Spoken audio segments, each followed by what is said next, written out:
இன்றைய இதமான காலை தென்றலில் அனைத்து அன்பு உள்ளங்களுக்கும் என் இனிய காலை வணக்கம்.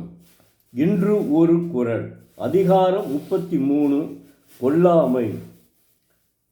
குறள் எண் 325. நிலையஞ்சி நீத்தாருள் எல்லாம் கொலையஞ்சி கொல்லாமை சூழ்வான் தலை. தெய்வப்புலவர் திருவள்ளுவர் பிறப்பு நின்ற நிலையை அஞ்சி பிறவாமை பொருட்டு மன வாழ்க்கையை துறந்தார் எல்லாருள்ளும் கொலைப்பாவத்தை அஞ்சி கொல்லாமை ஆகிய அறத்தை மறவாதவன் உயர்ந்தவன் என்கிறார். வாழ்க்கை நிலையாமையால் வரும் தொல்லைக்கு அஞ்சி துறந்தவர் எல்லாருள்ளும் கொலைப்பாவத்தை அஞ்சி கொல்லாமை ஆகிய அறத்தை மறவாதவன் தலையாயவன் என்கிறார். அதாவது இல்லறம் என்பது ஒரு பெரிய கடலுங்க. தெய்வப்புலவர் திருவள்ளுவர் கடவுள் வாழ்த்திலே பிறவி பெருங்கடல்னு சொல்லியிருக்காரு. அது ஒரு கடல். இல்லறம் என்பது மிகப்பெரிய கடல்.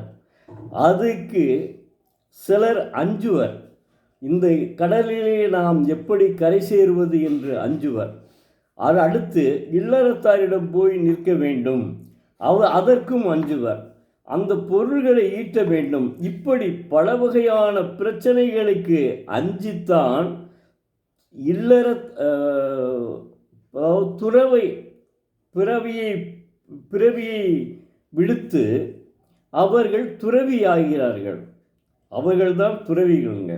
ஆனால் தெய்வப்புலவர் திருவள்ளுவருக்கு அது பிடிக்காது, துறவியாகிறது. வாழ்க்கையில் துறவி என்பதே அவருக்கு பிடிக்காது. ஆனாலும் ஒரு அதிகாரம் படைத்துள்ளார். அந்த துறவி வாழ்க்கையில் எத்தனையோ பிரச்சனைகளை நாம் அஞ்ச வேண்டும். அதனால் அப்படி அஞ்சுபவர்கள் கொலைப்பாவம் என்ற அதையும் அஞ்சி கொலை செய்யாமல் இருந்தால் அவர்கள் மிக தலையாயவர்கள் என்று சொல்லுகிறார். எப்படி பாருங்க, அதாவது வாழ்க்கைன்னு ஒரு பெரு கடல் தாங்க. அதில் சமாளித்து முத்து குலுக்கி அந்த கடலில் நீந்தி கிடப்பவன் தாங்க மனிதன். அதனால் வாழ்க்கை என்னும் கடலில் நாம் பல சோதனைகளை கடந்து செல்ல வேண்டும். அதாவது துடுப்பு இல்லாத படகு போன்றது தான் வாழ்க்கை. துடுப்பு இல்லாமல் படகை எப்படி ஓட்ட முடியும்? அதுதான் வாழ்க்கை. அதற்கு சில பேர் அஞ்சி தான் துறவரம் பூண்டுறாங்க. அந்த துறவரத்திலையும் மேற்கொண்டவர்கள் பழிக்கு, அதாவது பாவத்திற்கு அஞ்சி அவர்கள் கொலை பாவம் செய்யக்கூடாது. அப்படி செய்தால் அவரே சிறந்தவர் என்று சொல்லுகிறார் தெய்வப்புலவர் திருவள்ளுவர். எப்படி அற்புதமாக சொல்லியிருக்கார் பாருங்கள்.